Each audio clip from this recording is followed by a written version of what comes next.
میری بہنوں، آج ہم انشاءاللہ سورہ نو کی تلاوت کو کرنے کے بعد ترجمہ اور تفسیر پڑھ کر سمجھنے کی کوشش کریں گے۔ پناہ مانگتی ہوں اللہ کی شیطان مردود کے شر سے۔ اللہ کے نام سے شروع کرتی ہوں جو نہایت مہربان رحم والا ہے۔ سورہ نو۔ بے شک ہم نے نو کو اس کی قوم کی طرف بھیجا کہ ان کو ڈرا اس سے پہلے کہ ان پر دردناک عذاب آئے۔ اس نے فرمایا، اے میری قوم، میں تمہارے لیے صریح ڈر سنانے والا ہوں کہ اللہ کی بندگی کرو اور اس سے ڈرو اور میرا حکم مانو، وہ تمہارے کچھ گناہ بخش دے گا اور ایک مقررہ میعاد تک تمہیں مہلت دے گا۔ بے شک اللہ کا وعدہ جب آتا ہے ہٹایا نہیں جاتا۔ کسی طرح تم جانتے۔ عرض کی، اے میرے رب، میں نے اپنی قوم کو رات دن بلایا تو میرے بلانے سے انہیں بھاگنا ہی بڑھا، اور میں نے جتنی بار انہیں بلایا کہ تو ان کو بخشے، انہوں نے اپنے کانوں میں انگلیاں دے لیں اور اپنے کپڑے اوڑھ لیے اور ہٹ کی اور بڑا غرور کیا۔ پھر میں نے انہیں اعلانیہ بلایا، پھر میں نے ان سے با اعلان بھی کہا اور آہستہ خفیہ بھی کہا۔ تو میں نے کہا، اپنے رب سے معافی مانگو، وہ بڑا معاف فرمانے والا ہے۔ تم پر شراٹے کا میںہ بھیجے گا اور مال اور بیٹوں سے تمہاری مدد کرے گا اور تمہارے لیے باغ بنا دے گا اور تمہارے لیے نہریں بنائے گا۔ تمہیں کیا ہوا؟ اللہ سے عزت حاصل کرنے کی امید نہیں کرتے، حالانکہ اس نے تمہارے طرح طرح بنایا۔ کیا تم نہیں دیکھتے اللہ نے کیوں کر 7 آسمان بنائے ایک پر ایک، اور ان میں چاند کو روشن کیا اور سورج کو چراغ، اور اللہ نے تمہیں سبزے سے زمین سے اگایا، پھر تمہیں اسی میں لے جائے گا اور دوبارہ نکالے گا۔ اور اللہ نے تمہارے لیے زمین کو بچھونا بنایا کہ اس کے وسیع راستے میں چلو۔ نوح نے عرض کی، اے میرے رب، انہوں نے میری نافرمانی کی اور ایسے کے پیچھے ہو لیے جسے اس کے مال اور اولاد نے نقصان ہی بڑھایا اور بہت ہی بڑا داؤ کھیلے، اور بولے، ہرگز نہ چھوڑنا اپنے خداؤں کو، اور ہرگز نہ چھوڑنا ود اور سوا اور یغوث اور یعوق کو اور نصر کو، اور بے شک انہوں نے بہتوں کو بہکایا، اور تو ظالموں کو زیادہ نہ کرنا مگر گمراہی۔ اپنی کیسی خطاؤں پر ڈبوئے گئے، پھر آگ میں داخل کیے گئے، تو انہوں نے اللہ کے مقابل اپنا کوئی مددگار نہ پایا، اور انہوں نے عرض کی، اے میرے رب، زمین پر کافروں سے کوئی بسنے والا نہ چھوڑ، بے شک اگر تو انہیں رہنے دے گا تو تیرے بندوں کو گمراہ کر دیں گے، اور ان کی اولاد ہوگی تو وہ بھی نہ ہوگی مگر بدکاری بڑی ناشکر۔ اے میرے رب، مجھے بخش دے اور میرے ماں باپ کو اور اسے جو ایمان کے ساتھ میرے گھر میں ہیں، اور سب مسلمان مردوں کو اور سب مسلمان عورتوں کو، اور کافروں کو نہ بڑھا مگر تباہی۔ صدق اللہ العلی العظیم۔ آئیے میری بہن، اب ہم انشاءاللہ سورہ نوح کی تفسیر کو سمجھنے کی کوشش کریں گے۔ سورہ نوح مکہ مکرمہ میں نازل ہوئی ہے۔ اس میں 2 رکوع، 28 آیتیں، 224 کلمے، 999 حروف ہیں۔ میری بہنوں، یاد رکھیے گا کہ نوح علیہ السلام کو اس دنیا کا سیکنڈ فادر بھی کہا جاتا ہے۔ The first father was Adam علیہ السلام and the second father was the نوح علیہ السلام because اس دنیا کے اندر صرف اور صرف پانی رہ گیا تھا، اور اگر کوئی زندہ تھا تو پیغمبر نوح علیہ السلام اور اللہ پر اور ان پر ایمان لانے والے لوگ بس۔ آئیے، جو میں نے آپ کو بات سمجھانے کی کوشش کی ہے، اس بات کو اب قرآن کی مدد سے تفسیر میں سمجھتے ہیں۔ اللہ تعالیٰ فرماتا ہے کہ اے میرے بندو، ایک پیغمبر نوح علیہ السلام آئے تھے اس دنیا میں، اور نوح علیہ السلام کو اللہ تعالیٰ نے ایک ایسی قوم کی طرف بھیجا تھا جو بہت زیادہ بہکی ہوئی تھی، بہت زیادہ۔ نہ وہ بندوں کے حقوق پورا کرنے کو تیار تھی، نہ ہی وہ عبادت کا حق ادا کرنے کو تیار تھی، اور یہ کہ وہ ان کو پوچھتی تھی جو عجیب و غریب مرد اور عورت کی صورت میں وہ خود اپنے ہاتھوں سے بت بناتے تھے۔ آگے کی آیت میں ہم پڑھیں گے کہ وہ بت کس طرح کے ہوتے تھے۔ یہاں پر اللہ تعالیٰ نے فرمایا کہ اللہ نے نوح علیہ السلام کو جب بھیجا تو اللہ فرماتا ہے اے میرے بندو، میں نے فرمایا تھا نوح علیہ السلام سے کہ اپنی قوم سے کہیے کہ ایک عذاب تیار ہے، اور وہ عذاب ایسا ہے جو ان سب کو لے ڈوبے گا، بہت وہ دردناک عذاب ہے۔ اللہ رب العالمین نے فرمایا کہ اے میرے بندو، نوح علیہ السلام کو جب کہا، اللہ رب العالمین نے فرمایا کہ نوح علیہ السلام اپنی قوم کو سمجھائیے کہ وہ صرف اور صرف اللہ تعالیٰ ہی کی عبادت کریں اور ان سے ڈریں۔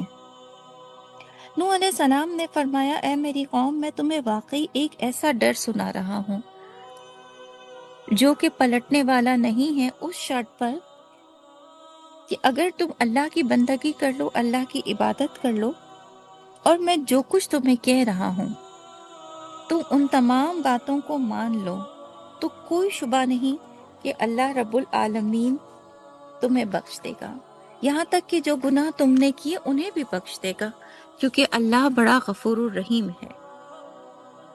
اللہ تعالیٰ فرماتے ہیں کہ اے میرے بندو، نوح علیہ السلام نے جب اپنی یہ بات اپنی قوم سے کہی تو ان کی قوم نے مذاق اڑایا نوح علیہ السلام کا۔ اللہ تعالیٰ نے دوبارہ پیغام بھیجا کہ نوح علیہ السلام آپ ضرور دوبارہ سے اپنی قوم کو ایمان کی طرف لے کر آئیے۔ نوح علیہ السلام نے اللہ رب العالمین سے عرض کی کہ اے رب العالمین، چونکہ تو سب کچھ جانتا ہے، میں پھر بھی تجھ سے کہتا ہوں رب العالمین کہ میں نے اپنی قوم کو ایمان لانے کی بہت زیادہ ترغیب کی ہے، لیکن سچ تو یہ ہے کہ میں جتنی انہیں ایمان کی دعوت دیتا ہوں وہ اتنے ہی زیادہ شرارتی ہوتے جاتے ہیں، اتنا ہی زیادہ گناہوں میں پڑھنے کی زیادہ سے زیادہ کوشش کرتے جاتے ہیں۔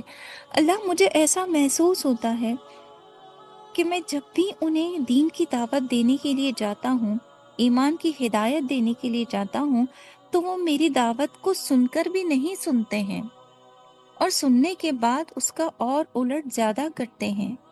اللہ تعالیٰ فرماتے ہیں اے میرے بندو، میرے نوح علیہ السلام نے مجھ سے کہا تھا کہ پروردگار عالم، میں بہت زیادہ تھک چکا ہوں،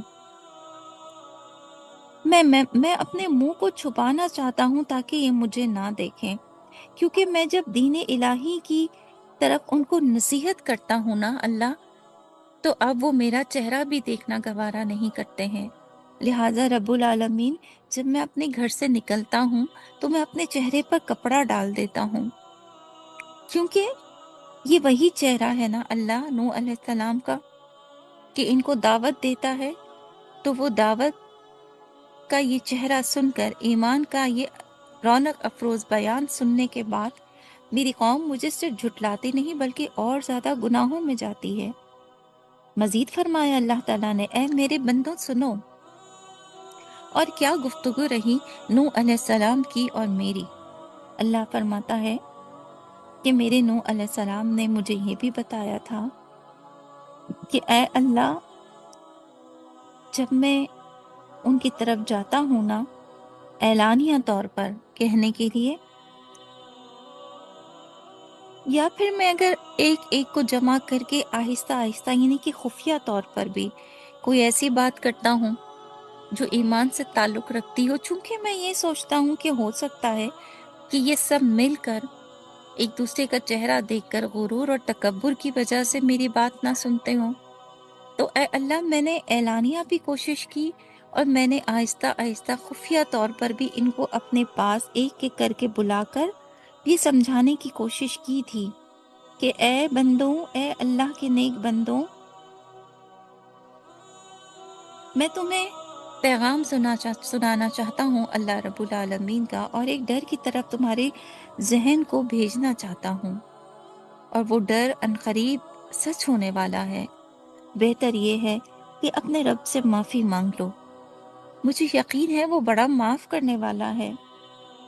یقین کرو کہ اگر تم نے میری بات مان لی تو وہ تم پر بہت مہربانی فرمائے گا، وہ تم پر ایک ایسی رحمت کی بارش کرے گا جس سے تمہاری فصلیں اور تر و تازہ ہو جائیں گی، تمہارے مال میں بہت منافع ہوگا۔ میں تم سے کہتا ہوں کہ بیٹا بھی اللہ کی رحمت ہے، لہٰذا وہ تمہیں تمہاری بیویوں کے حمل سے بیٹے عطا کرے گا، تمہارے لیے باغ بنائے گا، تمہاری ان باغوں میں نہریں بہائے گا۔ اور تمہیں کیا ہو گیا ہے؟ یہ اتنی خوبصورت نعمتیں جو زندگی کی آرائش کے لیے کافی ہیں، ایک اللہ کی عبادت کرنے کے صلے میں اتنا سب کچھ تمہیں آسانی کے ساتھ ملنے والا ہے، تو یہ تو بہت بڑی عزت کی بات ہے، لہٰذا تم اس عزت کو قبول کر لو۔ دیکھو میں تم سے سچ کہتا ہوں، اس آسمان کی طرف جھانکو، تمہیں کیا دکھتا ہے؟ ایک آسمان؟ حقیقت تو یہ ہے کہ اللہ تعالیٰ نے ایسے 7 آسمان بنائے ہیں، اور پھر دیکھو اس آسمان پر یہ چاند جو کتنی خوبصورت چاندنی کے ساتھ چمکتا ہے، ہر 14ویں شب کو تمہیں یاد دلاتا ہے کہ ایک اللہ جس کی تم عبادت کرو گے وہ بھی بہت خوبصورت ہے۔ اور دیکھو اس سورج کی طرف جو پوری دنیا کو روشن کرتا ہے، لیکن دیکھنے میں کیسا محسوس ہوتا ہے؟ جیسے کہ اللہ نے صرف دنیا میں ایک چراغ رکھا ہو۔ سوچو، جس رب الکائنات نے چراغ کی صورت میں ایک سورج ایسا رکھا ہے جو پوری دنیا کو منور کر دیتا ہے، تو وہ اللہ خود کتنا بڑا ہوگا، اس کی طاقتیں کتنی پاورفل ہوں گی، تم کیوں نہیں سمجھتے ہو؟ دیکھو تو صحیح اس زمین پر، تمہیں کیا لگتا ہے کہ تم زمین میں جب بیج بوتے ہو، ایک بے جان سی چیز کو بوتے ہو جس میں کوئی سانس حرکت نہیں ہوتی، اللہ رب العالمین اسی زمین سے خوشے نکال کر سرسبز و شاداب فصلوں کو کھڑا کر دیتا ہے۔ تم دیکھو ان زمینوں کو کہ اسی کے اندر تم دفنائے بھی جاتے ہو، اور میں تمہیں بتاتا ہوں کہ اللہ رب العالمین ایک حشر کا میدان، قیام جس کو کہتے ہیں، وہ برپا کرے گا، اور جس زمین کے اندر تم اپنے مردوں کو سلاتے ہو نا، اسی زمین میں سے پھر اللہ نکالے گا۔ تو اب شک نہ کرنا میری بات میں، یہ اللہ کے لیے بہت آسان ہے۔ میں تمہیں ایک بے جان سے بیج کی مثال دے چکا ہوں، وہ سیڈ جس میں کوئی حرارت، کوئی سانس نہیں ہوتی، لیکن اس میں سے لہلہاتے کھیت، اور پھر اس کے اوپر پھل، پھول، اور یہ شاداب جیسے خوبصورت نگینے، رنگ برنگے سبزی، رنگ برنگی پھل، ان کا الگ الگ ذائقہ، یہ سب اللہ ہی تو کر رہا ہے، تو پھر اللہ کے لیے کیا مشکل ہوگی قیامت کے دن مردوں کو نکالنا؟ اللہ پاک فرماتے ہیں، یہ کتنا خوبصورت بیان تھا میرے بندوں جو نوح علیہ السلام نے میری وحدانیت کی دلیل میں دیا، لیکن اللہ فرماتے ہیں کہ نوح علیہ السلام کی قوم کو یہ بات سمجھ میں نہ آئی، تو پھر اللہ فرماتے ہیں اللہ تعالیٰ نے عذاب کا ایک چھوٹا سا نقشہ ان پر بھیجا تھا، اور وہ یہ تھا کہ اللہ رب العالمین نے ان سے بارش روک دی تھی اور ان کی عورتوں کو بانجھ کر دیا تھا۔ 40 سال تک ان کے مال ہلاک ہو گئے تھے، 40 سال تک عورتیں بانجھ ہو گئی تھی، بچے ہی پیدا نہیں ہو رہے تھے، بارش روک دی گئی تھی۔ اللہ تعالیٰ فرماتا ہے جب ان کے مال ہلاک ہو گئے، یعنی کہ جانور، اس دور کی زیادہ ملکیت کیا تھی؟ جانور ہی ہوتے تھے، تو اللہ تعالیٰ نے فرمایا وہ ان کے جانور بھی سب کے سب مر گئے۔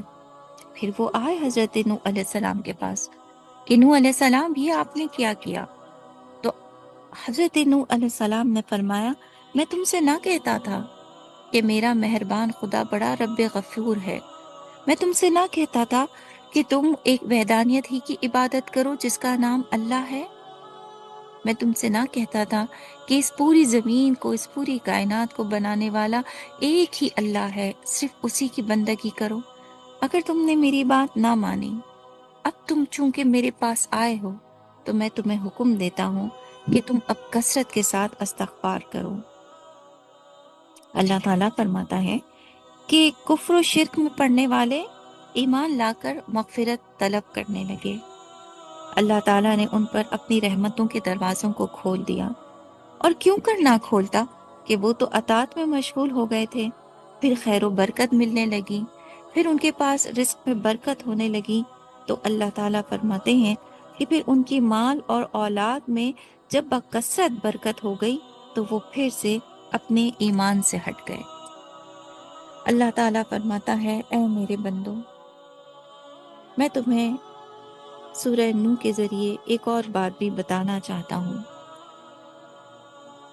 وہ یہ کہ جب، اور یہ حضرت حسن رضی اللہ تعالیٰ عنہ سے بھی مروی ہے، کہ جب قلت بارش ہو تو استغفار کرنا چاہیے، تندرستی کی شکایت ہو استغفار کرنا چاہیے، اگر بانجھ پن ہو، قلت نسل ہو، تب بھی استغفار کرنا چاہیے۔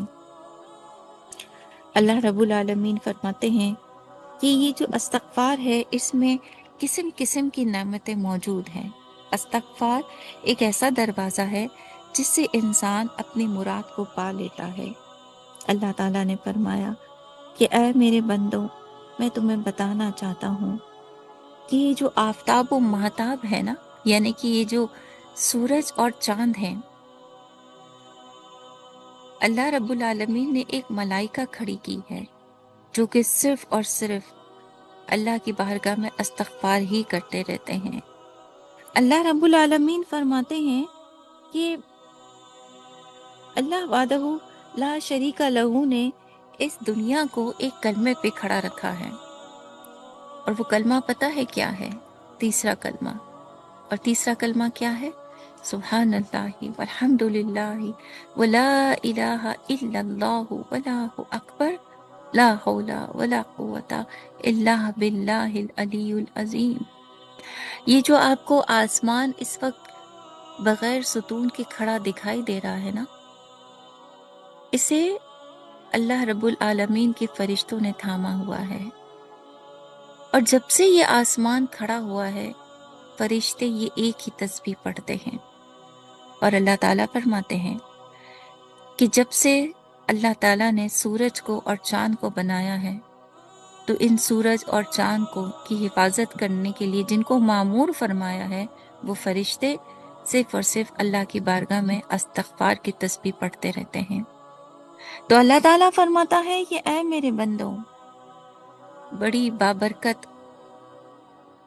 تسبیح ہے یہ، اور بڑا نور والا ہے تمہارا رب جس نے اس کائنات کو تخلیق کیا ہے۔ سنو، اللہ فرماتا ہے اے میرے بندوں، جب نوح علیہ السلام کی قوم نے استغفار کیا جبکہ وہ گناہگار تھے، پھر بھی اللہ نے ان کے استغفار کو قبول فرمایا۔ اب آگے کا حال سنو، اللہ فرماتا ہے کہ جب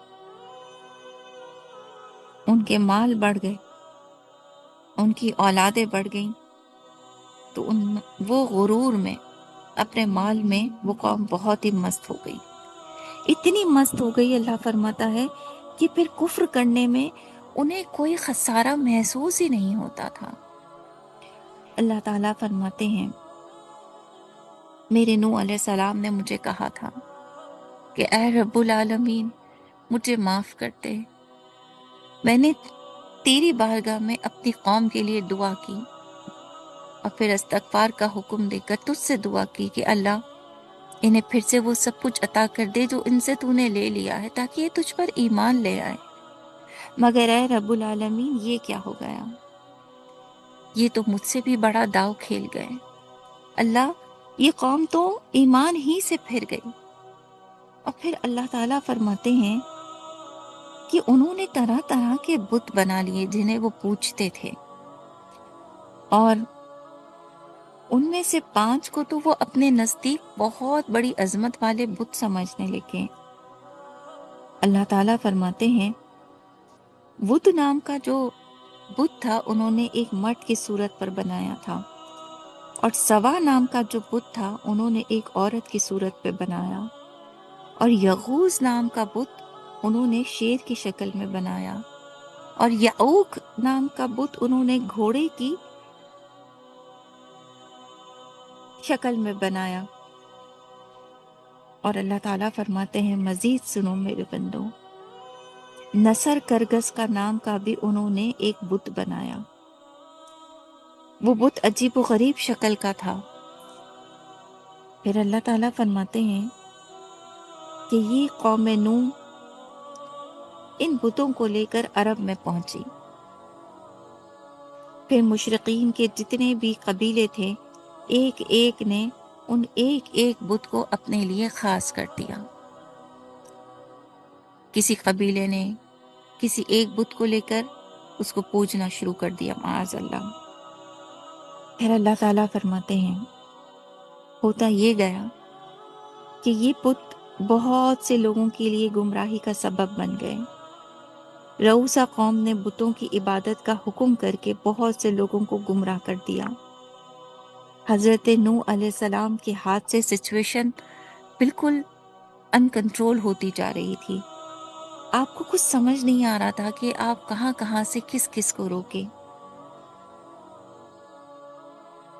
جب بھی دیکھتے اپنی قوم کو تو کہتے کہ یہ تم نے کیا کر دیا۔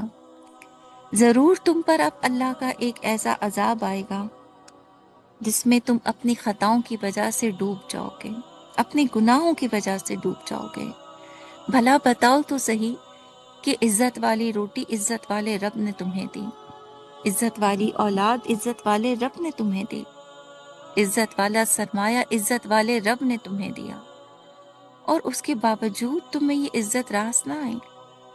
تو اب انتظار کرو اپنے ان گناہوں کو جو تم نے کیا اس کی شکل دیکھنے کی، اور یاد رکھو اس کی شکل بہت خطرناک ہے۔ تم یقیناً اپنی انہی گناہوں میں ڈبو دیے جاؤ گے، اور جب تم ڈوب جاؤ گے تو حیران کن بات اور بتاؤں، یہ ہونے والا ہے کہ ڈوبنے کے بعد پھر تمہیں اللہ رب العالمین دوزخ کی ایک ایسی آگ میں داخل کرے گا جہاں سے تم استغفار بھی کر لو نا تو پلٹنے کا تمہیں موقع نہیں ملے گا۔ اللہ تعالیٰ فرماتے ہیں میرے نوح علیہ السلام یہ کہنے کے بعد رو پڑے، اور بہت روئے، بہت روئے۔ اور پھر نوح علیہ السلام نے فرمایا کہ اے اللہ، اب میں سمجھ چکا ہوں، جسے ایمان لانا تھا نا اللہ، وہ تجھ پر ایمان لے آئے ہیں، لیکن اب جنہیں ایمان نہیں لے کر آنا نا اللہ، اب وہ ایمان نہیں لے کر آئیں گے۔ یہ اپنی ضد اور ہٹ دھرمی میں بہت زیادہ آگے بڑھ چکے ہیں۔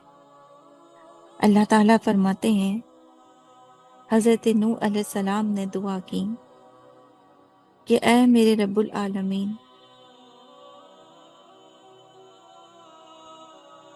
میں تجھ سے دعا کرتا ہوں بیزار ہو کر ان کافروں سے کہ رب العالمین اب اس زمین پر ایک بھی کافر کو مت چھوڑنا، زندہ مت چھوڑنا اللہ، ایک ایک کافر کو موت کی آغوش میں سلا دینا، کیونکہ اس قوم نے مجھے بہت ستایا ہے۔ اللہ میں 5000 سال تک صرف اور صرف تیری ہی عبادت میں مشغول رہا، اور اس قوم کو نیک ہدایت کی طرف مشغول رہنے کی، ایمان کی دعوت دینے کی ایک ایک وقت میں مصروف ترین اپنے زندگی کے حصے میں انہیں ایمان کی دعوت دینے میں مصروف رہا۔ لیکن اے اللہ، جب جب ایمان کی دعوت دی اور سرکش ہو گئے۔ رب العالمین، میں تجھ سے دعا کرتا ہوں جو تیرے نیک بندے ہیں نا، تو انہیں بچا لینا۔ اے اللہ، میں تجھ سے دعا کرتا ہوں کہ کافر کے ایک بچے کو بھی زندہ مت چھوڑنا اللہ، کیونکہ اگر ان سے بھی کوئی نسل پیدا ہو گئی نا تو وہ بڑی ناشکری نسل ہوگی یا اللہ، اس لیے کہ جب تو نے اتنی نعمتیں ان کو دی پھر بھی وہ تجھے نہ پہچانے۔ رب العالمین، یہاں تک کہ تو نے ان کی عورتوں کو بانجھ کیا اور پھر تو انہیں اولاد دی، یہ پھر بھی تجھے نہ پہچانے مولا، تو یہ آگے بھی ناشکرے ہی رہیں گے۔ اے اللہ، تو مجھے بھی بخش دے۔ اے اللہ، تو میرے ماں باپ کو بھی بخش دے۔ اے اللہ، تو ان تمام مومنین اور مومنات کو بخش دے، یعنی کہ مومن عورتوں اور مومن مردوں کو بخش دے جو تجھ پر ایمان لے کر آئے ہیں۔ اے اللہ، میں میں بہت کمزور ہوں، میرا بدلہ تو لے۔ اے اللہ میں بہت کمزور ہوں، میرا بدلہ تو لے۔ اللہ تعالیٰ فرماتے ہیں نوح علیہ السلام کی جب دعا مکمل ہوئی نا میرے بندوں، تو پھر اللہ رب العالمین نے انہیں وحی بھیجی، اور وحی میں یہ فرمایا اللہ نے کہ جو لوگ ایمان لا چکے ہیں آپ کی قوم میں، ان کے سوا وہ لوگ جو ایمان لانے والے نہیں ہیں، اللہ رب العالمین ان سب کو ڈبو دے گا۔ اور پھر نوح علیہ السلام سے فرمایا کہ اے میرے نوح علیہ السلام سنیے، ایک بہت شدید طوفان آنے والا ہے، ایک ایسا طوفان جس میں زمین بھی پانی اگلے گی، اور آسمان کے اندر میں ایسا سوراخ کروں گا جہاں سے پانی ہی پانی ہوگا۔ موسیٰ علیہ السلام وہ طوفان بہت بڑا ہوگا، بہت بڑا ہوگا۔ تو موسیٰ علیہ السلام اللہ رب العالمین کچھ ملائکہ آپ کی طرف بھیجنے والے ہیں، وہ ملائکہ آپ کو ایک کشتی تیار کرانے میں مدد دیں گے۔ جیسے جیسے وہ کہتے جائیں آپ اسی طرح سے کشتی بنانا شروع کر دیجئے۔ اپنی ایمان والے لوگوں سے کہیے کہ اللہ کا فرمان آ چکا ہے اور وہ پورا ہو کر رہے گا۔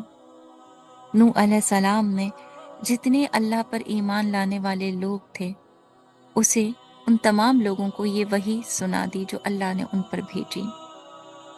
انتظار شروع ہوا، جنگل سے لکڑیاں کٹ کر آنے لگیں، ملائکہ اترنے لگے، کوئی ایک ایسی کیل لے کر آتے جس سے طوفان تو کیا، جب تک اللہ نہ چاہے وہ کیل سے ہٹ نہیں سکتی تھی۔ اور آج بھی اللہ رب العالمین نے نوح علیہ السلام کی کشتی کو آج بھی اس دنیا میں ایک عبرت کا نشان بنا کر رکھا ہوا ہے، جیسے فرعون کی ممی موجود ہے۔ اللہ تعالیٰ فرماتے ہیں کہ اے میرے بندوں، نوح علیہ السلام کی کشتی تیار ہو گئی، اب وقت تھا طوفان آنے کا۔ نوح علیہ السلام نے اپنے تمام مومنین، مومنات بندیوں سے کہا کہ اے اللہ پر ایمان رکھنے والوں اور اے اللہ پر یقین رکھنے والیوں، آ جاؤ اور اس کشتی میں سوار ہو جاؤ۔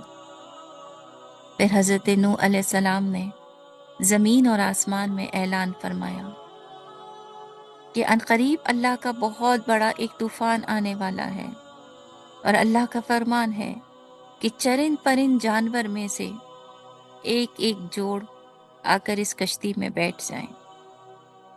ملائکہ ان جانوروں کو راہ دکھاتے، اور یوں ہر ایک جوڑ کشتی کے اندر بیٹھ جاتا، چاہے وہ جانور کا ہو، چاہے وہ کسی پرندے کا تھا، چاہے وہ کسی بطخ کا تھا، چاہے وہ کسی نارمل رینگنے والا کوئی بھی انسیکٹ ہو، یا پھر کوئی سانپ کا جوڑا۔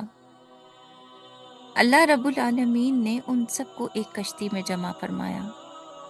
کشتی کے 5 فلور بنائے گئے۔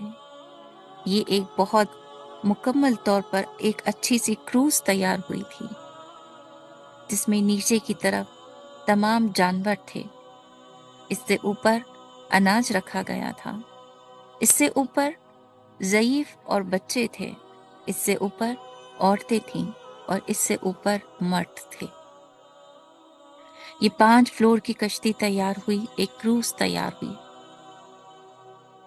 اور پھر اللہ رب العالمین نے زمین کو حکم فرمایا کہ اب پانی اگل۔ نوح علیہ السلام کی وہ بیوی جو تندور میں بیٹھے روٹیاں بناتی تھی اور کہتی تھی نوح علیہ السلام سے کہ اے نوح، آپ دیوانے ہو گئے ہیں، بھلا دیکھیے تو صحیح، اس صحرا میں پانی کا ایک قطرہ کہیں نہیں ملتا، اور آپ کہتے ہیں کہ طوفان آئے گا۔ اللہ فرماتا ہے اسی تندور میں سے سب سے پہلے زمین کے اندر شغاف ہوا، یعنی کہ سوراخ ہوا، اور پھر اس تندور سے پانی نکلنا شروع ہوا۔ نوح علیہ السلام اپنے ایمان لانے والے بیٹوں کو لے کر بیٹھ چکے تھے کشتی کے اندر۔ اللہ تعالیٰ نے فرمایا تھا نوح علیہ السلام آپ کی بیوی نہیں آ سکتی کیونکہ وہ مشرک ہیں، وہ کافر ہیں۔ نوح علیہ السلام آپ کے بیٹے بھی جو فرزند ہے جو آپ پر ایمان نہیں لے کر آئے وہ بھی نہیں اندر داخل ہو سکتے اس کشتی میں، کیونکہ وہ مشرک ہیں، کافر ہیں۔ نوح علیہ السلام نے فرمایا کہ ٹھیک میرے اللہ، جیسا تیرا ہو۔ نوح علیہ السلام اس 5 فلور کی بنی ہوئی ایک کروز میں بیٹھ گئے۔ تنور میں سے سب سے پہلے شگاف ہوا، زمین کا وہ حصہ پھٹا، پانی نکلنا شروع ہوا۔ نوح علیہ السلام کے گھر سے باہر بہتا ہوا پانی آیا۔ لوگوں نے کہا کہ یہ نوح علیہ السلام کے گھر میں پانی کہاں سے آ رہا ہے، مگر کوئی کچھ سمجھ نہ پایا، سب اپنے نارمل روٹینز میں رہے۔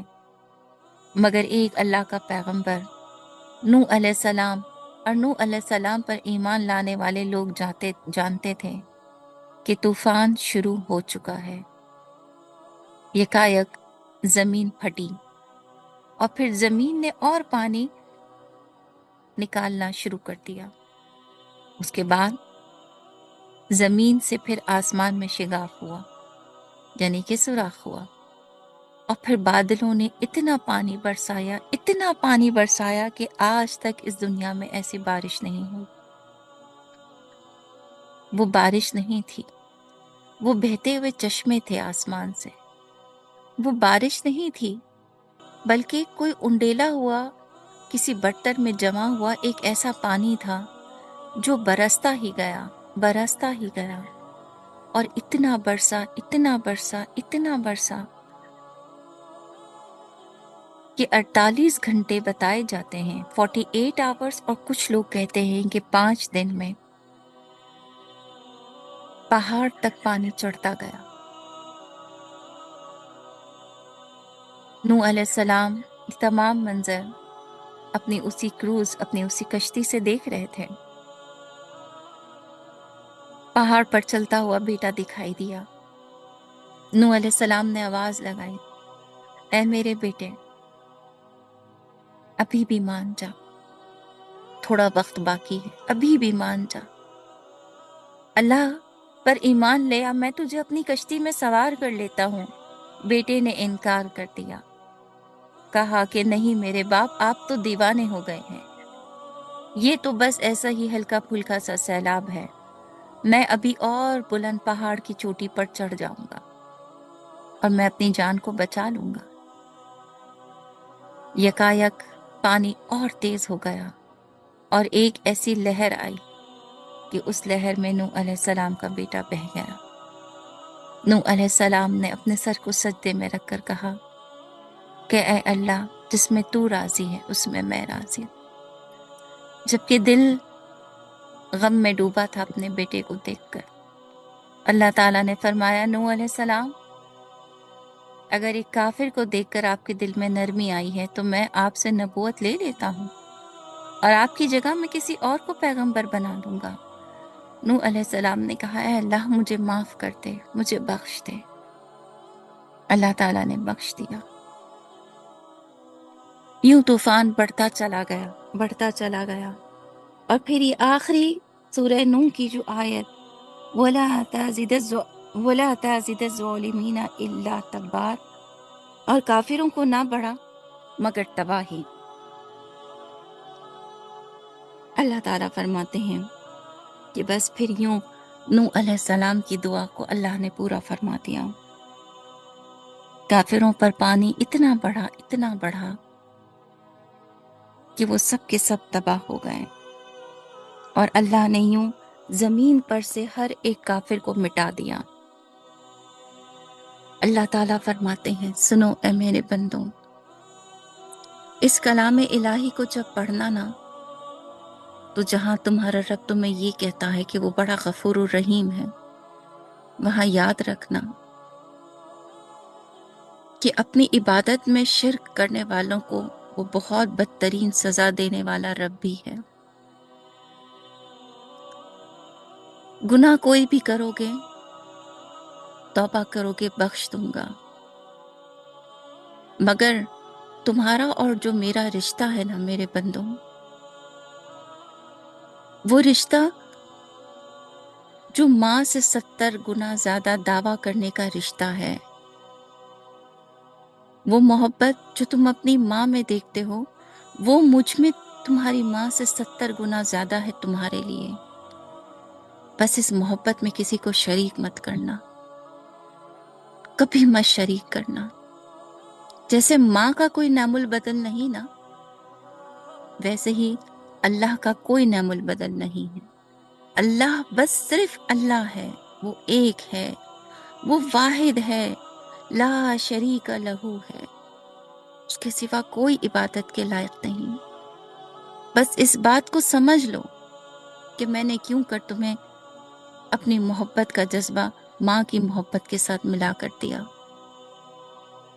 جیسے کہ ماں جیسا کوئی نہیں، ویسے ہی تمہارا رب اللہ ہے، اس جیسا بھی کوئی نہیں. نہ وہ کسی کا باپ ہے، نہ وہ کسی کا بیٹا ہے، نہ اس کی کوئی بیوی ہے، نہ تمہارے اللہ نے کسی کو جنا ہے، نہ کسی نے اللہ کو جنا ہے. بس اللہ اللہ ہے، وہ ایک نور ہے. اپنے وجود کو دیکھو، اپنے چہرے کو جا کر آئینے میں دیکھو. تمہارے چہرے پر تمہیں صاف اللہ دکھائی نہیں دیتا؟ تمہارے ان آنکھوں میں تم جتنے رنگ دیکھتے ہو، کیا تمہیں ان رنگوں میں تمہارا خدا دکھائی نہیں دیتا؟ اور اگر دکھائی دیتا ہے تو پھر مان لو کہ ایک دن میری طرف لوٹ کر آؤ گے میرے بندوں. اپنے اللہ سے استغفار کرتے رہو، مجھ سے مغفرت مانگتے رہو. میں تمہیں بخشنے والا، بہت پیار کرنے والا ہوں. کئی مقام پر اللہ نے قرآن مجید میں ارشاد فرمایا، اللہ کی قدر کر لو، اللہ کی قدر کر لو. تو پلیز ہمیں اس زندگی میں اپنے اللہ کی قدر کرنی ہے، اللہ کی قدر کرنی ہے. ہمیں کبھی ناشکرا نہیں بننا. ایک بات یاد رکھیے گا، زندگی کی خاصیت یہ ہے کہ یہ وقت سے بنی ہے، اور وقت کی خاصیت یہ ہے کہ وہ کبھی ایک سا نہیں رہتا.